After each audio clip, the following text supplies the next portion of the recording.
Hey everybody, and on today's vlog, we are going to be playing ShipShape by Calliope Games. Heave ho! In the late 17th century, mighty ships sailed the seas and brought all manner of goods back to port. As a savvy captain, you must skillfully use your crew to fill your ship's hold with the best combination of treasure, cannons, and other items to earn gold. In the end, the player who amasses the biggest bounty will be declared the greatest smuggler, sea captain of all time. Hello, sir. So, what are we playing today? Today we are going to be playing ShipShape.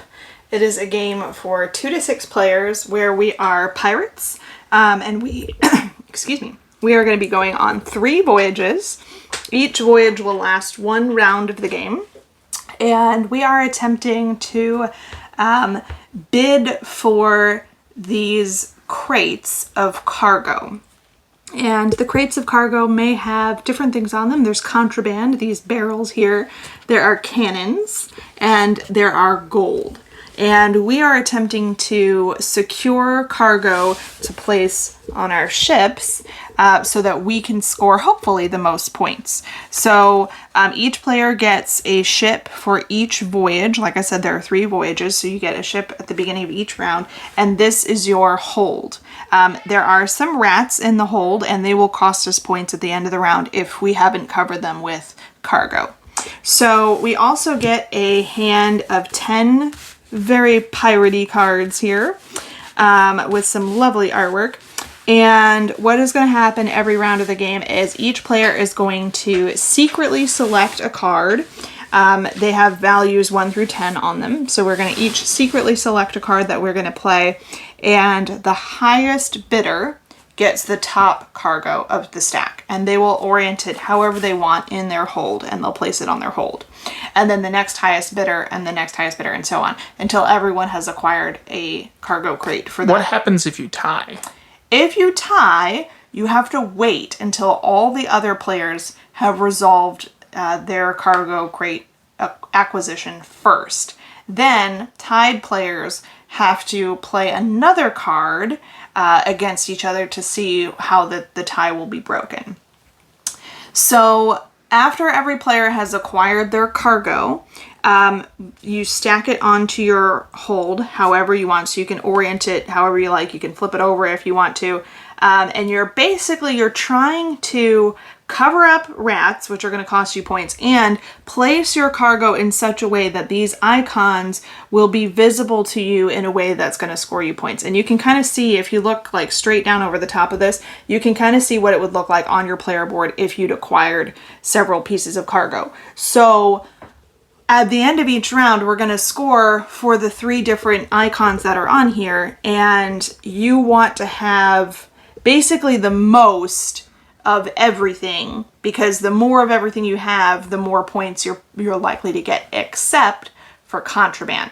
The player who has acquired the most contraband attracts the attention of the Royal Navy, and they come and seize all of those goods. So you don't get any points for your contraband if you have the most contraband. So that's pretty much it. You go on 3 voyages or 3 rounds, and at the end of 3 rounds, whoever has acquired the most gold wins the game. Look at that big bowl! Look at that big bowl! So this is a 2 to 6 player game. However, at 2 you have to play with a sort of an autonomous or a phantom player. Dun, dun. So this is set up for them, and the way that works is it's actually pretty simple. I usually really dislike playing with autonomous players, and I especially dislike it when the player count indicates that it's a 2-player game. And then you get into it and it's not truly a 2-player game, there's an autonomous player. So I usually really dislike that, and it's usually very disappointing and kind of annoying to me to have to play with an autonomous player, but this one is actually really simple to play with. So he gets a deck of cards just like everybody else. It's shuffled and nobody gets to know in what order they'll come out. And then every round when we reveal our cards, you just reveal the top card of his deck. And then he gets, when he would acquire a crate, you just take it off of the top of the stack and you don't change the orientation or anything. You just put it right down on top of his hold. He still gets points just like everybody else, and he can win the game. So even though there are 2 human players and 1 autonomous player, we could both lose. to the Autonoma, and he could end up winning. In our warm-up game, he beat you. He did. And yeah, that didn't feel good because it's no strategy whatsoever for him, right? Everything is like random and just like placed without thought and that kind of stuff, and he still beat me, so didn't feel good. No, but maybe this time I'll get him. Yeah, but even like Sarah said, she doesn't like Autonoma players, and I really don't like Autonoma players. But in this one, it seems like it actually works. Yeah, it's super simple to carry out. You don't. It's not like jerky where you're like, okay, yay, everyone's doing their turn, and then all of a sudden you're like, oh my gosh, oh, it's the Autonoma player. And I do think that it definitely provided a little bit more of a genuine feel for the game to have the Autonoma player, because one of the things that's interesting about this game is even though you have control over what you're bidding, you have no idea what anybody else is bidding. And if you're only playing with 2 players, there's not as much flavor to it as if you're playing with more players. So what happens with the turn order, because of the bidding process, can be really interesting. It can totally change what crate you think that you might end up with, especially if there's a tie, right? Even if we played the 10, which is the highest card there is, you'd think, okay, that guarantees me to get the top cargo. Well, if another player plays the 10, then neither one of you get the top cargo, and you end up with something below the top cargo. So I really think it definitely subtly affects the game to have more players because of what occurs when ties happen. So I think that in this game, it is definitely better to have a third player, even if it's an Autonoma, than not. So. Yeah. And this game takes 20 to 40 minutes to play? Yes, that is the box time. I do think, though, when you're an experienced board gamer, hobbyist, that it goes quite quickly. It does. I would say, though, that you're probably not going to play this in less than 20 minutes because there are 3 rounds. And while the rounds do go pretty quick, I'd say like 10 minutes or less per round. With 2 players and an Autonoma, I'd say you probably aren't going to get out from under this in less than 20 minutes. Yeah. All right. Well, let's get into it. We'll come back to you guys maybe during the third voyage, or this is such a quick game, maybe we'll just come back to see who is the winner loser. We'll see. But hopefully I don't get beat by the Autonoma again this game. Stupid Autonoma player. So good at your... I was going to say, apparently he's not that stupid because he beat me. Oh my goodness. All right. We'll get back to you guys in a little bit. Toodles. Oh, well, hello, Sarah. So, how did it go for ShipShape for you? So it went well. I won. You're the smuggling queen? I am. I think that this is really fun. Yeah. I felt like our first game, we played like a practice game before this, and I felt like it was really, really random in that game.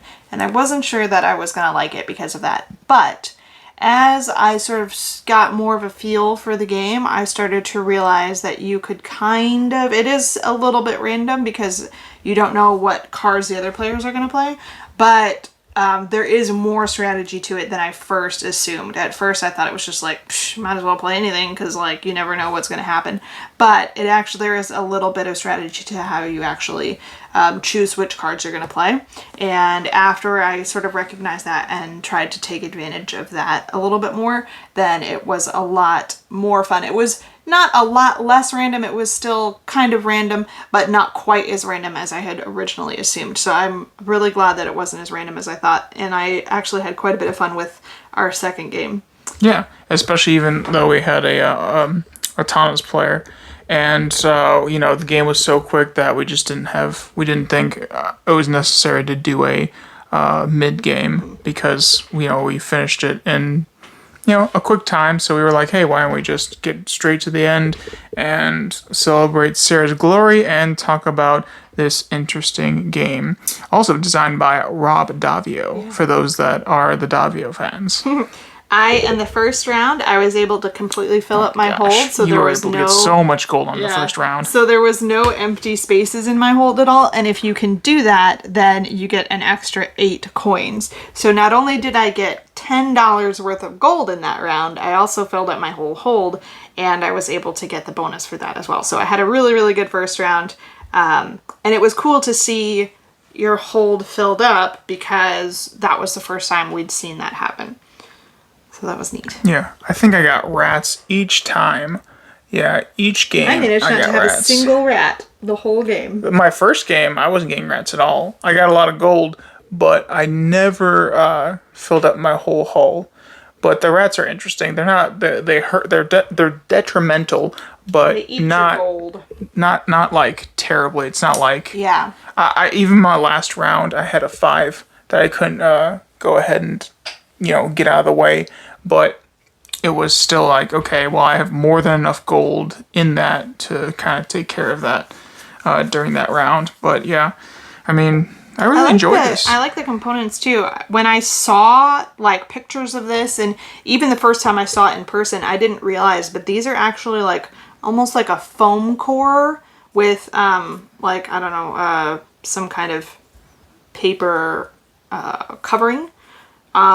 That's not exactly how I want to say it, but I don't know the words to use. So this is almost like this piece of foam, and it's thick and it's a little bouncy, and it actually creates like this 3-dimensional stack of crates as you build on your holds each round. And I thought that was really a neat execution of the idea behind the game, what they were trying to accomplish. I think this is a neat way to execute that. Pretty cool. And yeah, the the coins are nice and thick. Nice thick. The cards are decent quality. Yeah. So pretty, it's a nice little I would dare say a filler game. Yeah, I think this is a good filler or a good sort of palate cleanser in between like maybe heavier games or that kind of stuff. It can support up to 6 players too, so you can do like larger groups with this. I assume the more players that you have, the sort of more chaotic it gets, because just the sheer maths of it means that the more players you have, the more likely it is that more people will end up tying their bid numbers. Like on the last round, me and the autonomous player tied. And when that happens, instead of getting to go in the regular turn order, you have to wait until all the other non-tied players get their stuff first. And then you have to play more cards to try to establish a new turn order between the tied players. So it can really change what you get. Normally these would be stacked at the beginning of the round like this. And so if you think you're going to get this one, but you end up tied with another player, well, somebody else gets this one, somebody else gets this one, somebody else gets this one, you end up with this one, and that was totally different than what you expected to get, then you have to kind of like make it work to your advantage. And there were sometimes you couldn't even see, like, so you're allowed to stand up and look over, but I mean, with so many players, especially with 6, you can't really see, so sometimes that's... And you have to stay at your position. You can get up and you can look over the table, but you cannot like move around to see it from other angles. I think it would probably be fine, although the taller these stacks get, maybe the less information you could detect visually from them. But I thought it was really fun. I thought it was definitely unique and interesting. It's almost got like a polynomino feel to it.